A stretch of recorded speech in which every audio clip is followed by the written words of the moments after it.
Justin Long is up next. He has been involved in missions since 1990, beginning with the Association of International Mission Services and the World Christian Encyclopedia.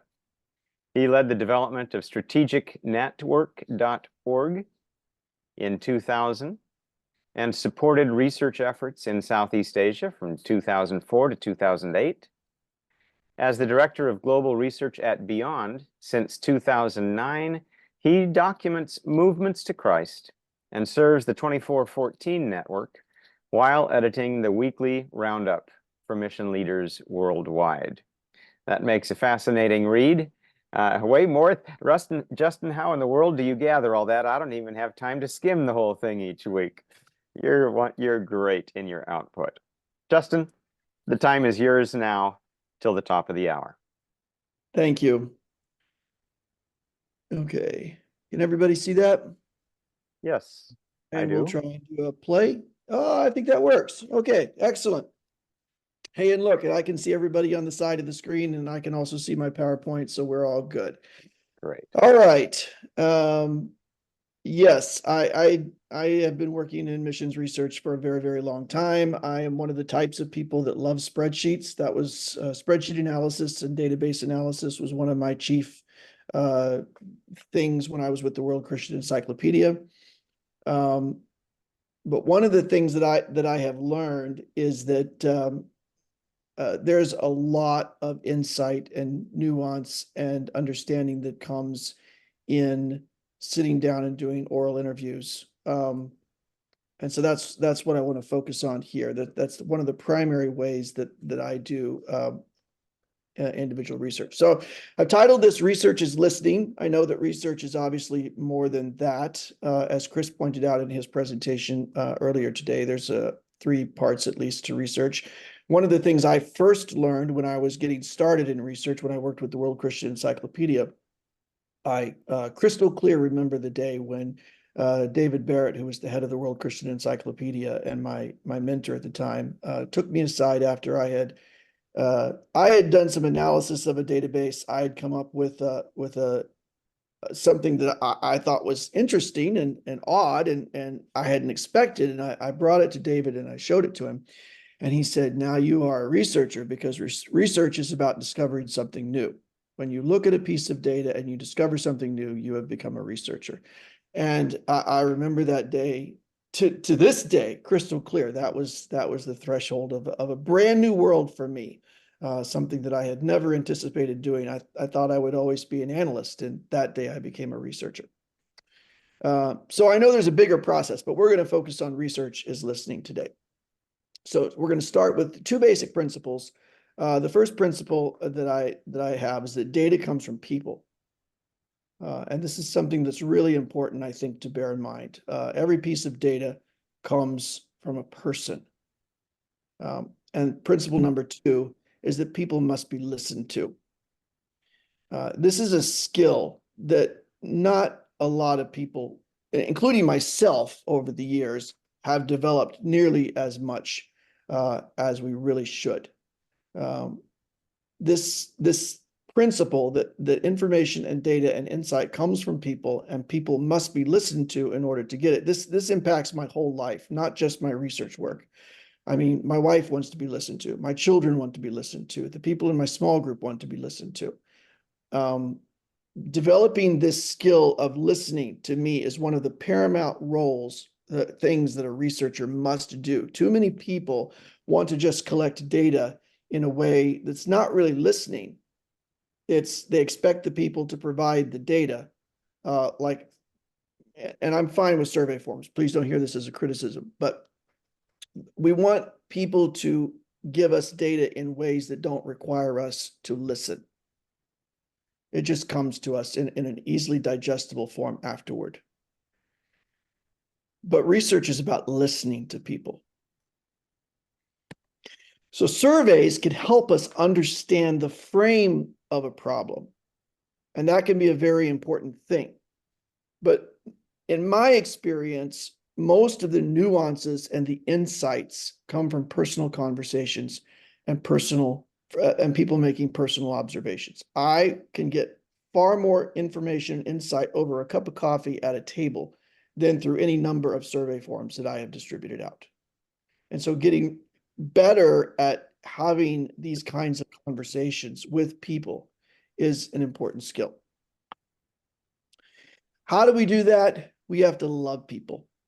And here I come back to 1 Corinthians 13, which has become kind of a guiding thing for me. I rarely live up to this in its full scope. And yet for me, this is the thing that I hold myself to. And let's just read through it. Love is patient, love is kind. It does not envy. It does not boast. It is not proud. It does not dishonor others. It is not self-seeking. It is not easily angered. It keeps no record of wrongs. Love does not delight in evil, rejoices with truth. It always protects. It always trusts. It always hopes. It always perseveres. So I tend to think about this in terms of the research task of listening. So we are patient. This requires that we take the time needed. We have to be patient with people, with those we are listening to. We have to be patient with meandering paths that people take to tell us things. Things people say will not always be easily understood right at the very beginning. The full depth may only be understood with time. We need to take the time that is required. We need to be kind. Kindness is generous and helpful and thinks about what people need. Okay, we set the stage in a way that helps them to tell the story that they need to tell us. We think about how they feel. Is this room, is this setting, is this too formal? Is it too informal? Might we be interrupted? How can I provide the kind of security that people are going to need to feel like they could actually let down their guard and really talk with me? And secondarily, one of my operating rules is take a vow of silence. When others are speaking, listen to understand, right? Take a vow of silence, that you're going to be silent when they're speaking.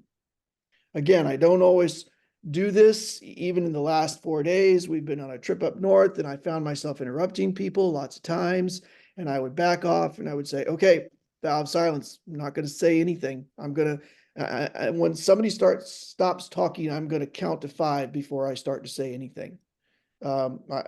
Because I'm interrupting way too much. I'm launching off on a topic that is of interest to me on the basis of what they said. Does not envy. This is another thing. I have in my role as a researcher, I have to guard against discontent in my role. Those guys are telling me some incredible stories. I want to have some incredible stories. Right? I really struggle with this sometimes when I deal with movements, and I'm talking with even a mid-level movement practitioner, and they're telling me about a stream that is 1,000 or 2,000 believers, and I think, just describe. That's all I'm. I want to be that guy. Should I stop doing my research work and go try to be that guy? We have to guard against envying people's stories, against becoming discontent in the role that God has called us to. Love does not envy. It does not boast.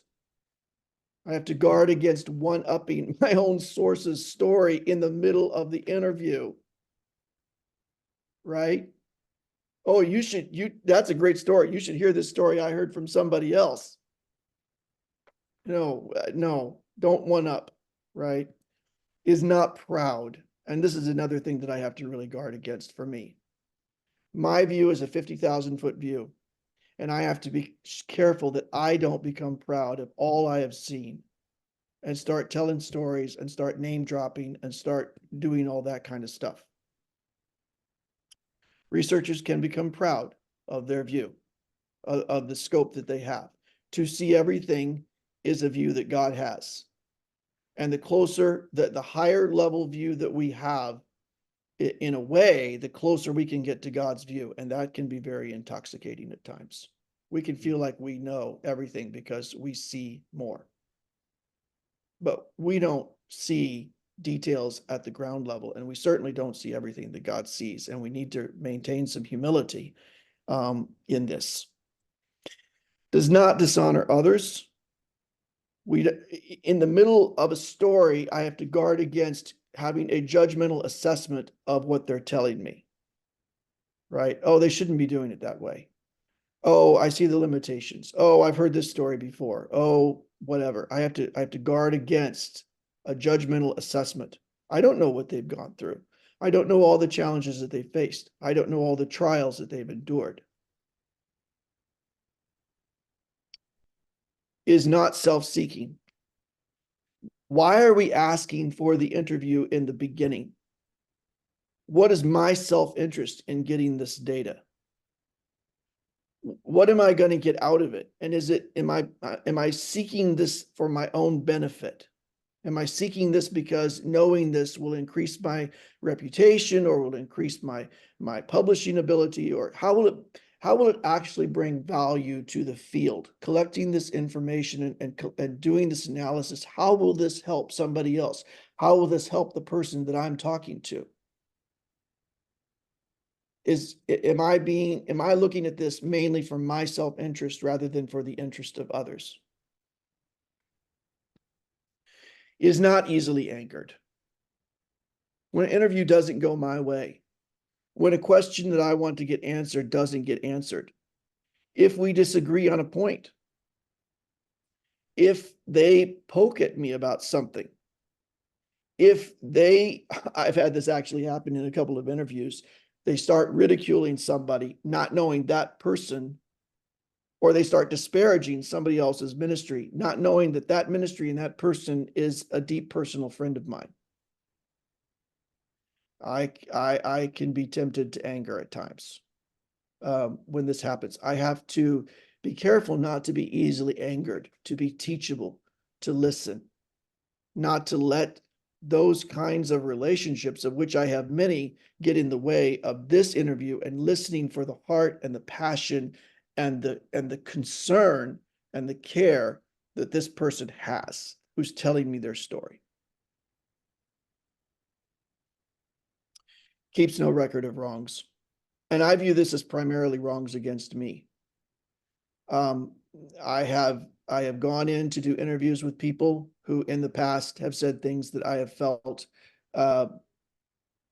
maybe they were anti the kind of research that I do. Maybe they were negative against something I had written in the past. Maybe they were whatever. Keeps no record of wrongs. I need to go into this to listen to what they're trying to tell me. And again, not be judgmental about anything that's been done in the past, which is very challenging at times. Not often. It doesn't happen often, but it can be. It can be difficult. I remember one interview that I did, basically walking around a parking lot, and I was listening to a guy tell me, and he's fairly passionate, and he had been somewhat disparaging of the work of research and of collecting numbers and of somebody else's numbers and so we just walked. We just walked, and I was listening, and he did have some good insights, and okay, I will take those. And I will, and when we got deep into the conversation, I found myself just naturally being interested in what he was saying and the passion and the concern that he had. And I felt the record of wrong slip away as I just focused on the listening to what he was telling me. But letting it slip away can sometimes be a challenge. Evil versus truth. This is especially an interesting topic, difficult thing, because like I do the weekly roundup, I do a weekly newsletter. There's a lot of evil that gets recorded. Bad events happen. When recording the bad things that happen, I think we have to guard against recording the bad things for the ear tickle. Bad news gets people fired up. It can be tickling to the ears. It can be the thing that you want to hear the story about, the martyrdom story, the persecution story, the oppression story. Why do we want to hear that? Does not rejoice in evil, but rejoices when truth wins out. So one of my operating rules is never lie, seek the truth. Always seek the truth. The truth and the story of that truth is the most important thing. If there is a record of something bad that happened, what is the truth that bad thing is the wider truth that it's part of, right? We want to lift up the truth. We want to lift up what is the total picture of what is happening, not just the little bad element here. Always protects. And here I want to touch briefly on something that a lot of people have also touched lightly on, which is protect your sources. Always protect your sources. That somebody told you something, that you've had a conversation with someone, does not necessarily have to be told. What they said does not have to be told. And I come back to an ancient Klingon proverb. There's my nerd factor for the day. If you don't want a thing heard, don't say it. As soon as something is said, it is heard and it is going to be shared. Don't say it. I aggregate all data up for movements. I aggregate all data up to regional and global totals only. I never talk about countries, peoples, specific movements, specific data. I do that to protect my sources. That's the terms of the agreement, so to speak. And I think it's important for people to know you will protect them. When somebody asks me about a movement in a specific country or a specific people group, my stock answer is always, I don't comment on specific countries or people groups or languages or organizations, because that's not what I've agreed with them to do.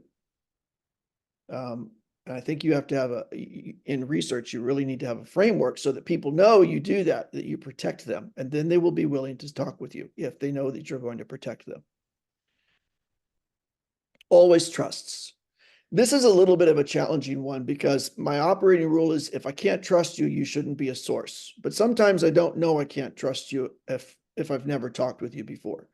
So generally speaking, I think you should use, yes, you have to be experimental and you have to talk to people.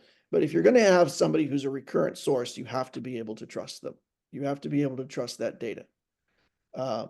So always trusts. I have sources that I trust, and I always trust them. And it takes a lot to shake my trust in those sources, because that's been built over time. Always hopes. The story is not done. If somebody tells you a story and it's a bad story, it's a difficult story, a challenging story, a bad story, you keep in mind and be with them. We weep with those who weep, and yet we must maintain our hope. And here, my basic rule is this one: wrong will be right when Aslan comes in sight. It will be okay.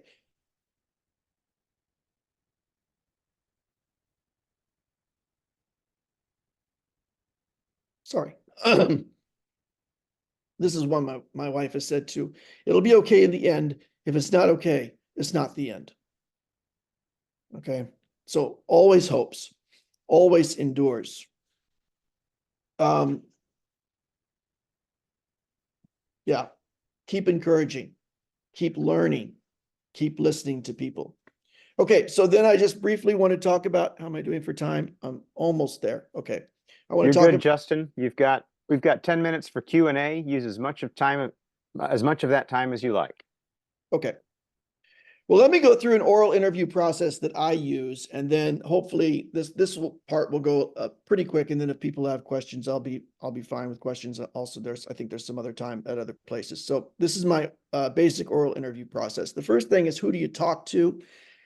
And as Bert has touched on and others, identifying the sources is as hard as getting the interview and doing the interview. You have to take some time to do this when you're doing it. I try to find people on any given topic who have 10 to 20 years of field experience. I don't want armchair experts. I want people who've been in the field, learned the language, worked with the people, gotten past that newbie stage. That's basically who I'm trying to talk to.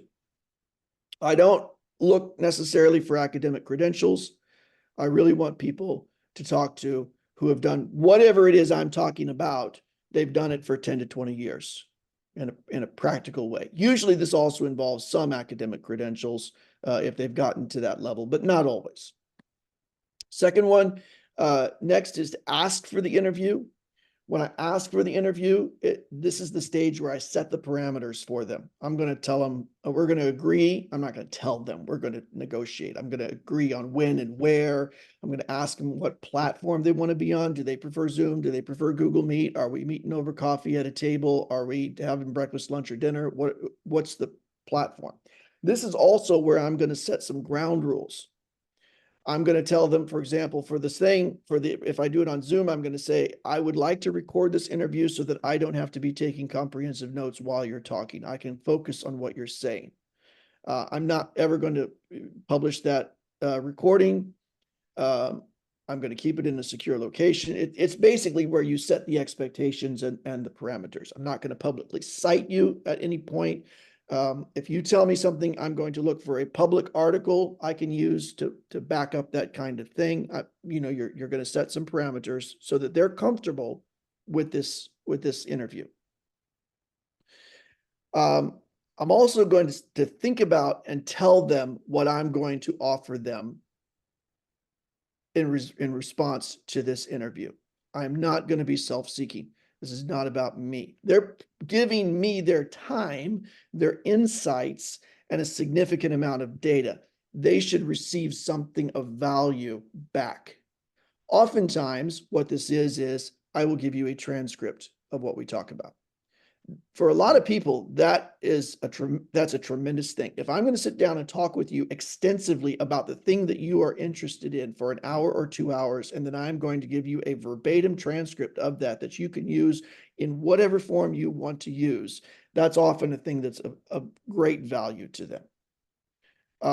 If there's going to be something published as a result of this, I can also offer to send that to them. This is not about offering them money or a book or a perk or something like that. It is saying, you've given me some data. I would like to give that data or something representing that data back to you, right? I would like to offer you back, whatever is done with that data. The interview, when I do a listening interview, the framework is typically, I tell them it's going to be at least an hour and maybe 2. The lower end is because it takes at least an hour to get through my particular interview topics. The upper bound of 2 hours is to cut off the people who will go all day if you let them. I have a few of those people where at about an hour, I start wrapping up knowing that they're going to go another hour because they've got just one more thing to tell me. So I kind of set that framework. I have a limited set of key questions that I typically do, and I always record the interview. I think there's been one time when somebody had a problem with me recording the interview and I had to take some notes. But otherwise, I try to always record the interview so I can be really listening present and not have to worry about. I find I can't take notes and listen at the same time in a way that allows me to do follow-up questions and things like that. Here's my key questions. The first one is, give me a broad overview of the topic. This is your introduction of the topic to me.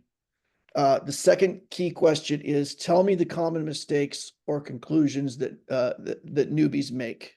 What are the introductory things that people get wrong about this particular subject, the common misconceptions? The third thing is, at this stage of your journey, what are the questions or struggles or problems that you are trying to solve? What are the challenges that you are trying to solve? The fourth question is, what resources or books have been particularly helpful to you in your journey that other people might find helpful? And then the fifth question at the end is, who else should I talk to?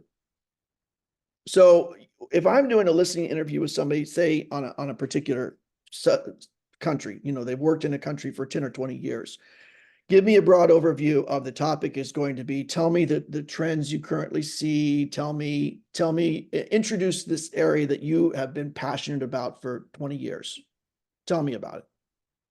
Very free form, very open-ended discussion. Then the second one is where they're going to be able to tell me things that people often get wrong. So those two things pair very, very well together. The third one, you will get some significant passion and some messy nuance when you start asking them about the questions and the problems that they're currently trying to solve.